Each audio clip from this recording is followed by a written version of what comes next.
美國失業率在升，美股卻在暴漲，你是不是也覺得哪兒怪怪的？就像一輛油門踩到底、剎車失靈的車，明知道前面是懸崖，卻還在衝。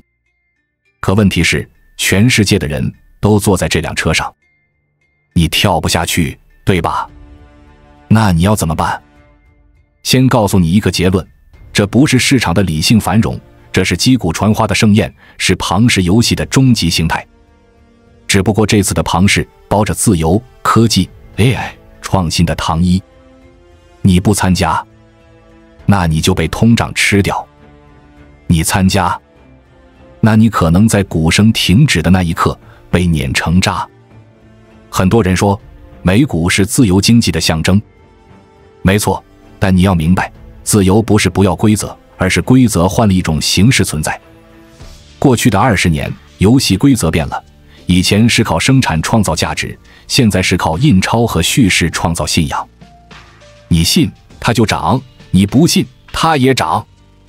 那問題來了，為什麼在失業率走高、債務爆炸、制造業外溢的情況下，美股還能一飛衝天？答案很簡單，錢太多了，但能去的地方太少了。從2008年金融海嘯那一刻起，美國經濟就失去了真正的增長引擎。製造業早就移到海外了，石油革命紅利吃完了，互聯網能榨的效率都榨乾了。於是美聯儲幹了件聰明又危險的事，印錢。印錢這事短期是解藥，長期是毒藥。因為錢印多了，債就得有人接，債太多了，就得靠新錢滾舊債。滾到最後，你會發現整個系統變成了債務推動型經濟，借新錢還舊賬，用明天的收入維持今天的生活。這聽起來像不像龐氏騙局？是的，只不過這次的主角不是哪個騙子，而是整個國家。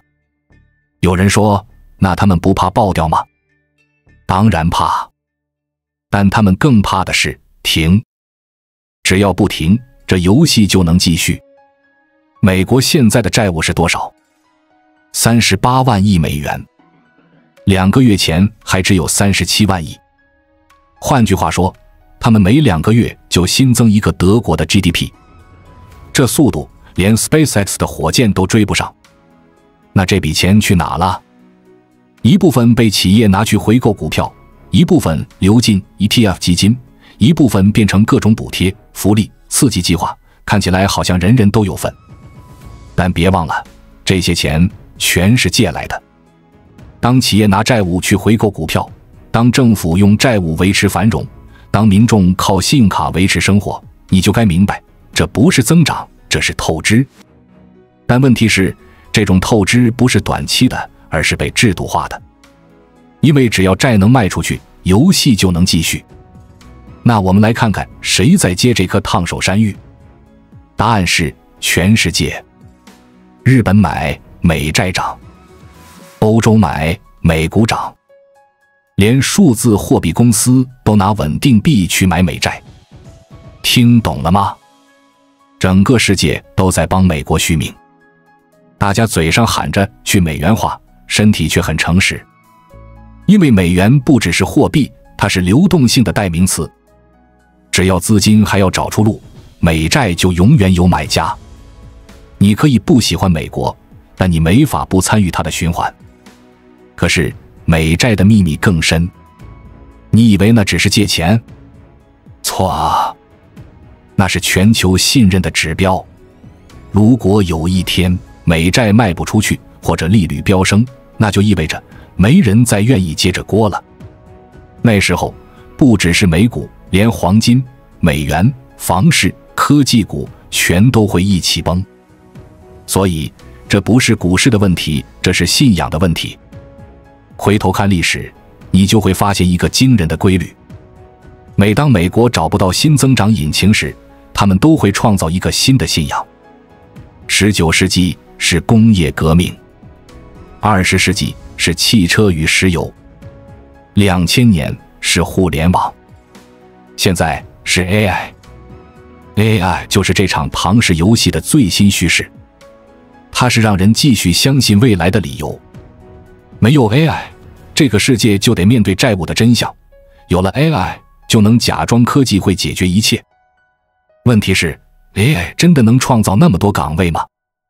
從自動駕駛到自動客服，從算法推薦到智能工廠 ，AI 替代的是人，而不是創造更多人。它能讓效率暴增，卻未必能讓收入分配更公平。換句話說，它可能讓資本更富，但讓中產更窮。但市場不在乎這些，市場只在乎一个問題：有故事嗎？能漲嗎？所以你看，股市漲不是因為經濟好，而是因為故事講得好。債務多不是問題，沒人買才是問題。印錢多不是問題，錢能繼續流動才是問題。整個系統像一個巨大的賭場，大家都知道最後有人會輸，但都相信自己不是最後一個。這時候就輪到你思考了，你要當坐在桌邊的玩家，還是站在場外的旁觀者？如果你覺得這一切只是美國的問題，那你就太天真了。因為全球資本已經綁在一根繩上，當美國印錢，全世界通脹；當美債上漲，全世界資產都被重估；當美股暴漲，你的退休基金、你的 ETF、你的房貸利率全被捲進去了。這不是美國的泡沫，這是人類共同的幻覺，以為錢能永遠生錢。可錢從來不長在樹上，它長在人心裡。有人問，既然你都知道這是龐氏遊戲，那為什麼大家還往裡衝？答案很簡單，因為沒別的選擇。錢不是用來躺着的，錢要流動才叫錢。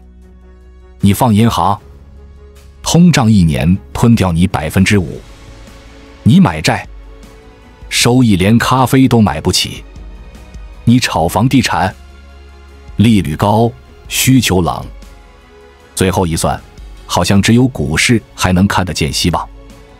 所以現在的市場是被逼出來的繁榮，所有人都在找一個能暫時逃避現實的地方，而股市就是那個幻覺的避風港。別忘了，美聯儲早就不只是印錢那麼簡單，它在操控的是全球的信心指數。只要他放話說利率將維持高位更久一點，市場就能立刻崩幾天。但只要暗示一句考慮降息，那股市馬上像打了雞血。這不是經濟，這是心理戰。那這些錢到底去了哪裡？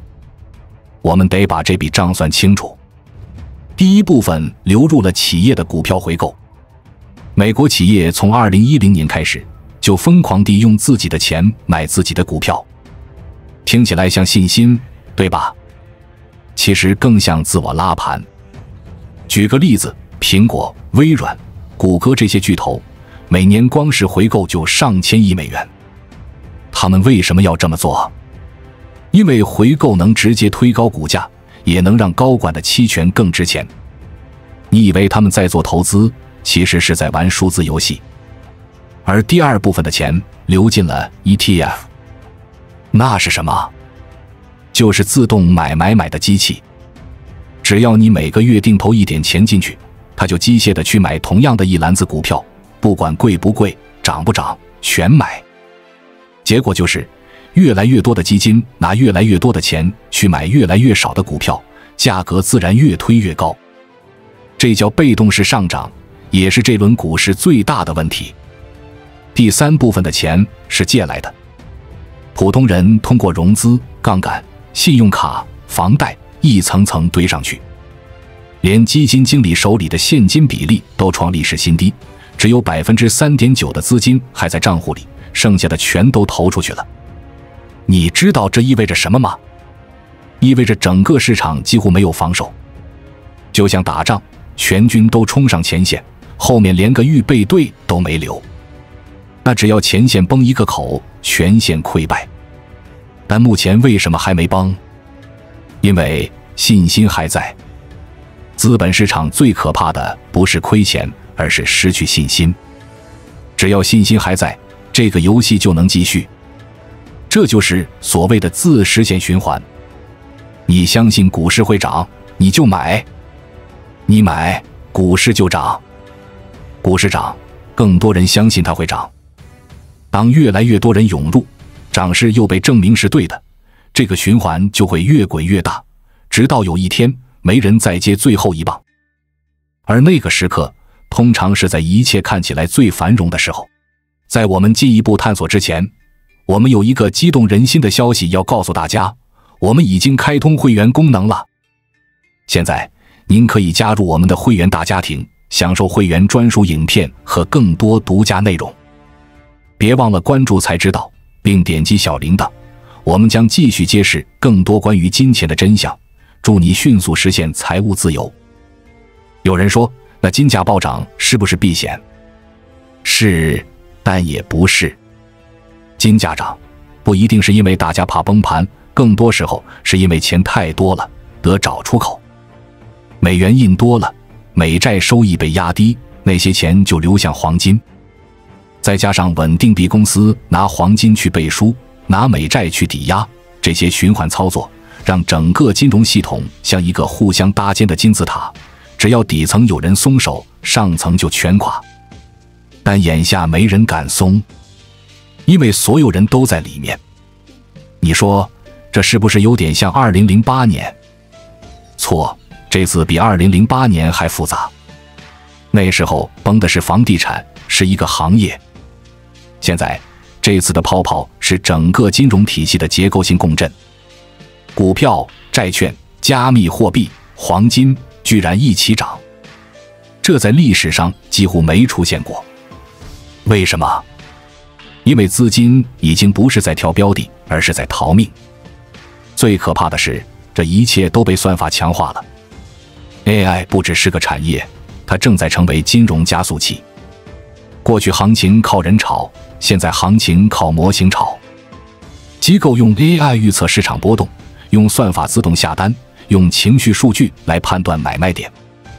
於是漲的時候漲得更快，跌的時候也更狠。這意味着市場的波動不再是人性的反應，而是機器的共振。你還記得2020年那波散戶大戰華爾街嗎？ GameStop、AMC 那些股票短短幾天翻幾十倍。那時候我們以為是散戶在反抗，其實背後是 AI 算法在放大人類情緒。這就是現在的金融世界，人以為自己在掌控市場，其實市場早就被算法牽着鼻子走。說到這裡，你可能會問，那美國政府難道不知道這風險？當然知道，他們比誰都清楚這個遊戲玩到最後代價是什麼。但問題是，他們已經沒別的路。節流試過了，結果是經濟直接冷到結冰。加稅，沒人敢動富人，動了就資本外逃。減支，那軍費、醫保、養老金誰來背？所以只能開源，用未來換現在。而 AI 革命就是這個未來的包裝紙。他們賭 AI 能帶來新的增長曲線，賭自動化能提高效率，賭新能源、芯片、算力中心能撐起新的經濟循環。問題是，這些賭注短期內根本無法變現。就像種一棵樹，種子還沒發芽，他們就開始拿未來的果實去抵押。這時候你該懂了，這不是危機前夜，而是危機進行時。但它不會馬上崩，因為崩盤本身也是個政治選擇。沒人希望在自己任期內爆炸。所以當你看到美聯儲一邊嘴上說要緊縮，一邊又偷偷印錢買債救銀行時，那不是矛盾，那是策略。因為只要還能印，還能賣債，還能續命，這個龐氏就能再撐一陣。只不過每一次續命代價都更高。那普通人該怎麼辦？這問題很現實。你退出市場，那你的錢在通脹面前每天縮水。你繼續參與，那你就在賭自己不是最後一個。這就是現代金融的荒謬之處。所有人都知道終點是懸崖，卻沒人願意先跳車。就像有人在賭場裡喊：“我賺夠了，要走。”結果下一秒又被荷官一句"再來一局吧"拉回座位。美股就是这個賭場 ，ETF、AI、黃金、加密貨幣全是籌碼。真正的莊家是印鈔的人。你有沒有發現，這幾年所有的新聞都在講突破 ，AI 突破、能源突破、生物科技突破。可你細想，每一次所謂的突破都在講效率提升，而不是新價值創造。什麼意思？就是我們在不斷加速跑圈，卻沒離開原地。AI 讓生產更快，自動化讓工廠更省人力，算力讓數據處理更高效，聽起來像進步，但實際上它削弱了人的角色。老闆更開心，因為成本更低；股價更漂亮，因為利潤率更高。但社會的財富分配卻變得更懸殊，這才是最深層的危機。經濟失衡不是因為 GDP 不增長，而是因為增長的果實集中到了極少數人手裡。你看，標普500的利潤大部分來自前10家公司，美股市值的40%集中在那幾家科技巨頭身上。這哪是自由市場？這叫贏家通吃。有人說，那普通人怎麼辦？很簡單，繼續消費，繼續貸款，繼續撐着。只要你不崩，系統就能運轉。你以為自己在生活，其實是在幫金融系統續命。你刷的每一筆信用卡，繳的每一筆貸款，買的每一股 ETF， 全都成了那場擊鼓傳花裡的節拍。所以，不是華爾街在騙你，而是整個機制在養你，直到你再也跑不動為止。那鼓聲什麼時候會停？沒人知道。但有一個信號，當一切資產同時漲時，那通常就是頂點。黃金漲，股市漲，比特幣漲，連房地產也回溫。你說，這世界的財富是憑空多出來的嗎？當然不是，它只是被重新定價了。所有人都在說 AI 是新紀元，但別忘了，每個泡沫在誕生時都是以科技革命的名義出現的。2000年的互聯網，2017年的區塊鏈，2021年的元宇宙，每一輪都用改變世界包裝，但最後改變的只有賬戶餘額。那這次 AI 會不一樣嗎？可能在長期上是的，但在短期仍是資本的遊戲。NVIDIA、微軟、Google， 他們不是在比技術，而是在比故事的熱度。因為只要故事夠大，估值就能飛。市場需要信仰，而 AI 恰好成了新的信仰。你不信？那請你看看 AI 服務器的出貨量、雲算力的租賃價格、電力股的走勢。整個系統就像一個新宗教，所有人都在供奉算力，就像古代人膜拜太陽一樣。但你要記得，信仰不是事實，信仰只是支撐價格的理由。這時候再看黃金，你會發現另一層諷刺。黃金本該是對沖風險的工具，可現在它跟風險資產一起漲。這說明什麼？說明連避險都成了投機。大家嘴上說保值，身體卻是炒作。黃金漲，不是因為市場怕，而是因為錢太多，沒地方去。甚至連穩定幣公司都買黃金、美債來背書。左腳踩右腳，互相錨定，這就是現在的金融生態。沒有實物支撐，只有信心循環。我知道你可能會問，那這樣還能撐多久？答案是，只要信心沒崩，它還能繼續。換句話說，只要那只看不見的手還在維持秩序，這個泡泡就不會戳破。可是越往後，泡泡越大，越多資金被逼着進場，越多槓桿在上升，越多 ETF 資金自動買入，市場就越難有下跌的空間。當市場不能跌的時候，它就已經病了。你知道嗎？現在連虧錢都成了奢侈品，因為只要你虧，意味着別人賺，而你要補進去。整個金融系統靠的是不停的借力。養老金要回報，保險基金要收益，大學捐贈基金要穩定增長，每一個環節都要求市場不能停。所以你看到的是，所有機構都在船上，所有人都在做多，沒有人做空，因為空頭的墳頭草早成森林。那擊鼓傳花真正可怕的地方在哪？不在於鼓聲停止的那一刻，而在於鼓聲還在的時候，所有人都以為自己聽得懂節奏。每一次金融危機爆發前，都有一種錯覺，這次不一樣。1929年說現代化的生產讓經濟穩健，2008年說金融創新讓風險分散，現在說 AI 和算法讓市場更精準。可每次崩盤都來自同一個原因，槓桿太多，信心太脆。現在你該看懂了，美債不是債，它是時間機器，它把未來幾十年的錢提前借到現在來花。所以美股能漲， AI 能熱，黃金能飆，全靠未來的人願意買單。而未來是誰？就是你我下一代。你以為自己在投資，其實是在幫過去的人埋單。這就是現實，殘酷但真實。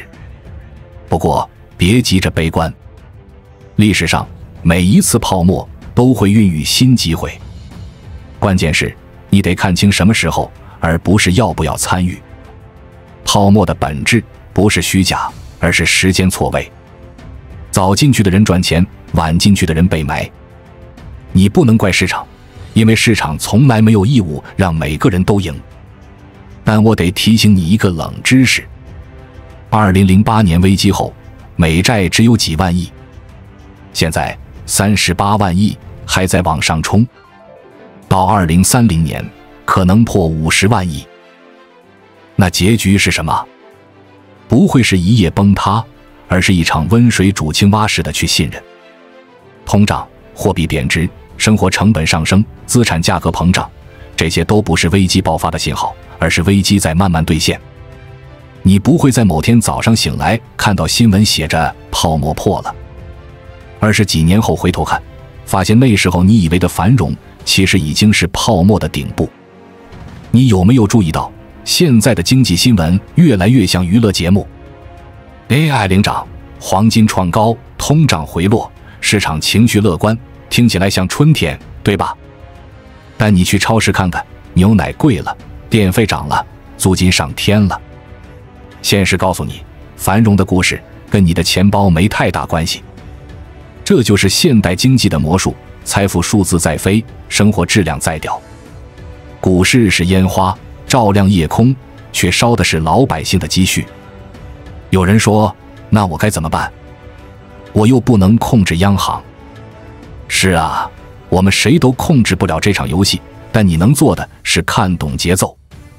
你要明白，錢的遊戲從來不在於多少，而在於流向。當前往科技股流，說明市場在造夢；當前往黃金流，說明市場在防守；當前往債市流，說明市場在恐懼。現在的情況呢？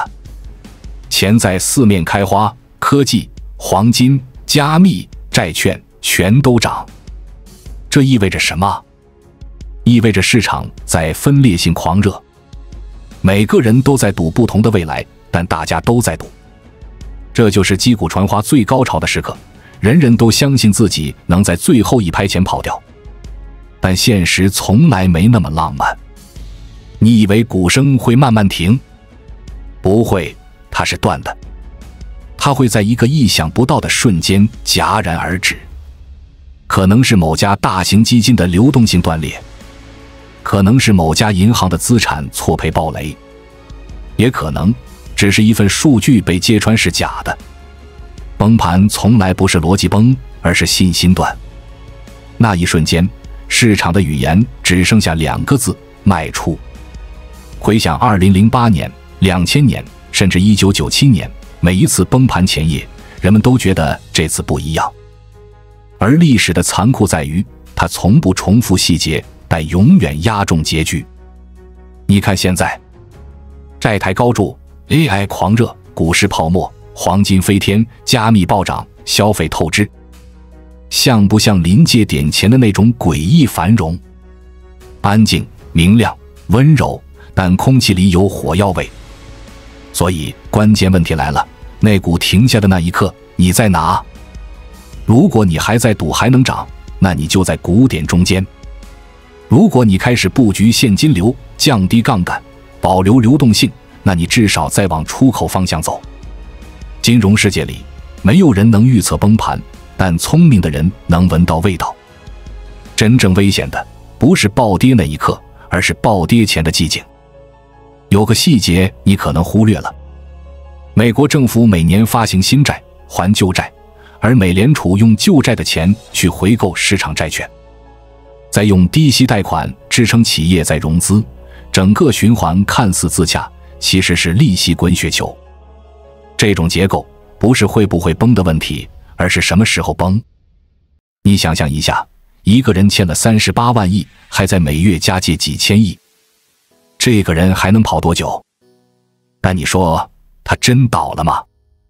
也不見得，因為他是世界的債主，只要其他国家還在用美元，還在買美債，他就能繼續借。這就是美元的魔法，他欠全世界的錢，全世界卻在爭着借錢給他。這不是邏輯，而是權力。美元的信任不在紙上，而在軍火、科技、結算體系以及心理慣性裡。要打破它，不是經濟問題，是文明結構的問題。所以短期內沒人能推翻這個系統，但長期看，這種透支式的霸權注定要還。那會以什麼形式還？最可能的就是長期高通脹加貨幣環貶。簡單說，就是慢性掠夺。你賬戶裡的數字看起來沒變，但購買力在一年一年的縮水。工資沒漲，支出翻倍，你的安全感一點點被榨乾。這就是現代版的剪羊毛，不是搶，而是讓你心甘情願的失血。講到這，你可能覺得世界很黑，但其實這一切早被歷史寫在書裡。金融的本質從來都是轉嫁痛苦，只是時代不同，手法更優雅。中世紀的貴族靠徵稅，工業時代的資本家靠剝削，現在的金融系統靠通脹。唯一不變的是規則，少數人掌控遊戲，多數人以為自己在玩遊戏。不過別忘了，你能聽懂這些，就已經比大多數人領先一步。金融不是要你逃離，而是要你清醒地參與。別去賭最後一棒，別全信任何一個未來故事。真正能讓你活下來的是現金流，是獨立思考，是在別人亢奮時你能退一步。當別人談機會，你先問風險；當別人談革命，你問誰付賬；當別人還在追熱點，你開始看出口。這不是悲觀，是清醒。所以我們最後回到那個問題：美国失業率高，美股卻暴漲，這是不是龐氏騙局？是，但那又怎樣？因為全世界都在同一场遊戲裡。你可以選擇不信，但你不能退出。你能做的就是在鼓聲還響的時候，慢慢往門口靠。記住一句話：击鼓傳花最美的時刻，永遠是鼓還沒停的時候。只是別太沉迷那音樂，因為鼓一定會停。關注我，我是才知道，帶你解鎖更多金錢的真相。